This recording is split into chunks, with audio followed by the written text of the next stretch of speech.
Hi, my name's James, and this is James Loves Games, and oh, that looks like it hurt. This video, I am going to be fighting the Beastman of Farum Azula, and I actually kind of stumbled across this boss accidentally. I was working on a video playing all the different classes from the Elden Ring closed network test. And so I was playing as the, I believe this is the warrior? Correct me if I'm wrong, I'm sure you will. I think it's the warrior class, or the fighter, or whatever he's called. I don't know. This guy, the blue one with the swords, Dris de Werden. I was playing as this one, and I was fighting the guys in the woods just to try to get a example of how they fight. And I came across this cave, and I saw these wolves, and I thought, oh, this will be cool. I've killed wolves before.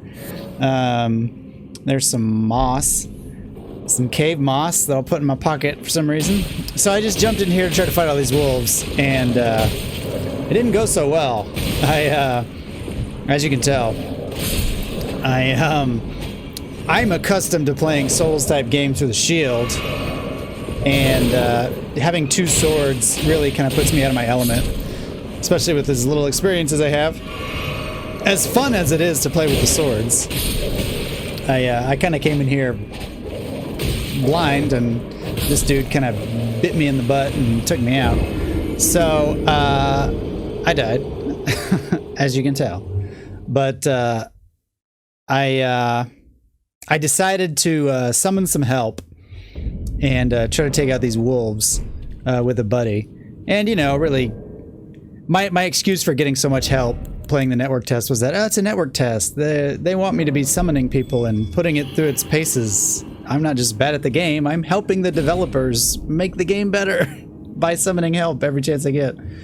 So, at the summoning pool here in this cave, which I love the summoning pool system. I really like that they kind of put these hot spots for summoning in areas where there's bosses or some sort of high likelihood of somebody needing help. And so it's kind of a cool system that they've created. I just bowed in the wrong direction. That's okay. I also noticed that each class had a different bow animation, and I thought that was pretty neat. I don't know if it's based on the armor that you're wearing or based on some kind of stats or what, but I thought it was neat that they had different bows. Anyway, we get into the cave, and I think this cave just has wolves. And so this guy kind of takes point. I figure he knows what he's doing. So I just start following him. And I see this wolf, and I'm like, oh, this is the one that got me in the back. So let's just go around the back way. Well, then he keeps going, and then there's this other little tunnel and a big fog wall. And so it's like, oh, there's a boss in here. Well, let's kill the boss. And so here we see Beastman of Farum Azula.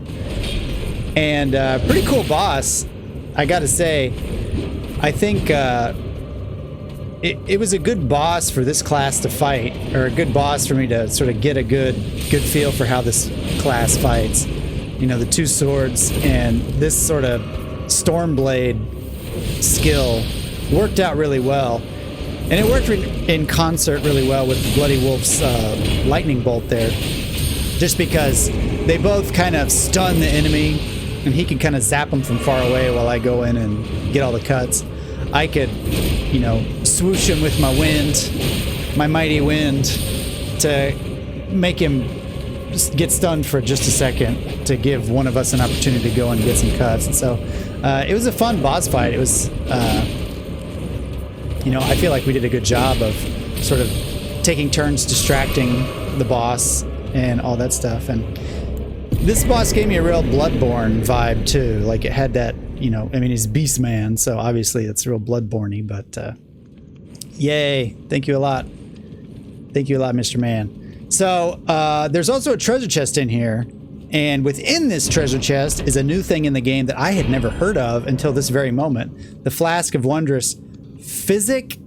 In my head, I've been calling it Physick. I don't know if it's Physick or what, but the Flask of Wondrous Physick.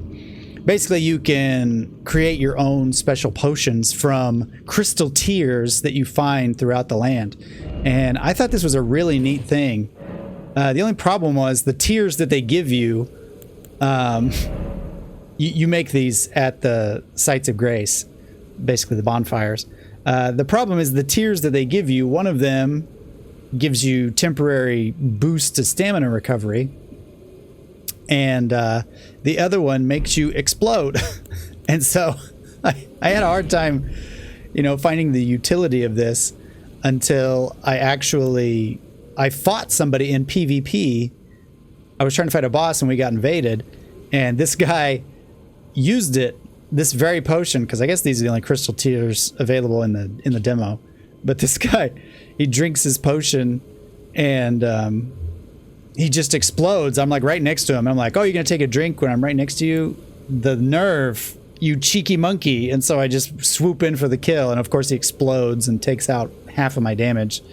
And so it's kind of it's a funny little trick potion kind of thing. And I see all the empty slots there for the different crystal tiers.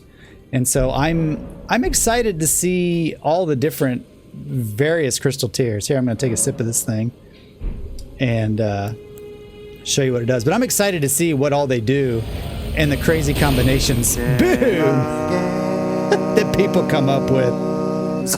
Thanks for watching.